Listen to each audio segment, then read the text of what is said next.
কয়েকদিনের রক্তক্ষয়ী সংঘর্ষের পর কুর্দি নেতৃত্বাধীন এসডিএফ এর সঙ্গে পূর্ণাঙ্গ যুদ্ধবিরতিতে যাচ্ছে দামেস্ক, যার মধ্য দিয়ে কেন্দ্রীয় সরকারের নিয়ন্ত্রণ ফিরছে একাধিক গুরুত্বপূর্ণ এলাকায়। প্রশাসন ও নিরাপত্তা ব্যবস্থায় আসছে বড় পরিবর্তন। নতুন কাঠামোয় যুক্ত হচ্ছে এসডিএফ এর যোদ্ধারাও।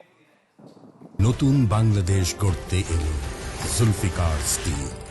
জুলফিকার স্টিল, ইস্পাত দৃঢ় অঙ্গীকার।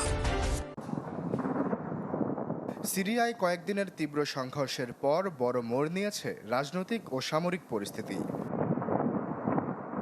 কুর্দি নেতৃত্বাধীন সশস্ত্র গোষ্ঠী সিরিয়ান ডেমোক্রেটিক ফোর্সেস বা এসডিএফ এর সাথে পূর্ণাঙ্গ যুদ্ধবিরতির ঘোষণা দিয়েছে দামেস্ক।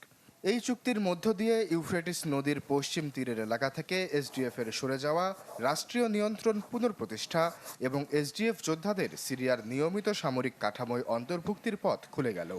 সিরিয়া সরকার এটিকে দেশের সার্বভৌমত্ব পুনরুদ্ধার ও রাষ্ট্রীয় প্রতিষ্ঠান একীভূত করার ক্ষেত্রে একটি নতুন অধ্যায়ের সূচনা হিসেবে দেখছে।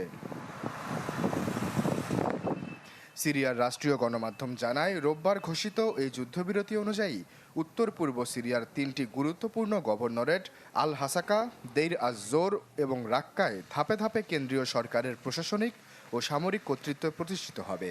দীর্ঘদিন ধরে এই অঞ্চলগুলো কার্যত এসডিএফ এর নিয়ন্ত্রণে ছিল। চুক্তির আওতায় এসডিএফ এর সামরিক উপস্থিতি প্রত্যাহারের পাশাপাশি বেসামরিক প্রতিষ্ঠানগুলোরও হস্তান্তর হবে রাষ্ট্রের হাতে। এই যুদ্ধবিরতির একটি গুরুত্বপূর্ণ দিক হল আইএস বন্দী ও শিবিরগুলোর দায়িত্ব।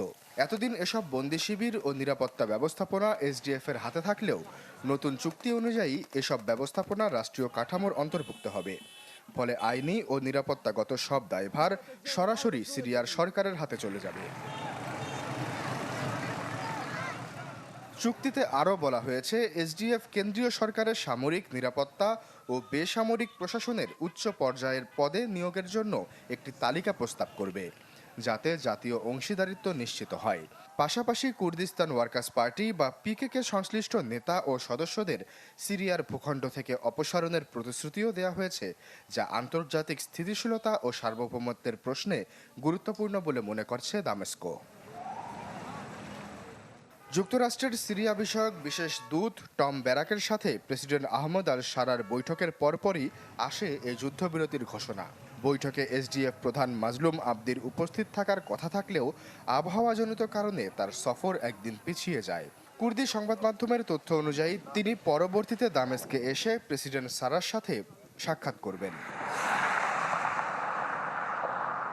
বিশ্লেষকদের মতে বেশি দিন সংঘাত চালিয়ে যাওয়ার শক্তি ছিল না এসডিএফ এর। রাজনৈতিক ও আঞ্চলিক বাস্তবতায় বাহিনীটি ক্রমেই একঘরে হয়ে পড়ছিল। সামরিক শক্তি থাকা সত্ত্বেও আঞ্চলিক সমর্থনের অভাব এবং জটিল ভূ রাজনৈতিক পরিবেশ তাদের অবস্থান দুর্বল করে দেয়। আরব গোত্রগুলোর মাঝেও এসডিএফ এর প্রতি আনুগত্য ছিল ভঙ্গুর। কুর্দি জাতীয়তাবাদী আধিপত্য, অর্থনৈতিক বিনিয়োগের ঘাটতি এবং স্থানীয় অসন্তোষের কারণে অনেক গোত্রই শেষ পর্যন্ত কেন্দ্রীয় সরকারের অগ্রযাত্রাকে সমর্থন করে। আশ্বাস চৌধুরী, চ্যানেল 24।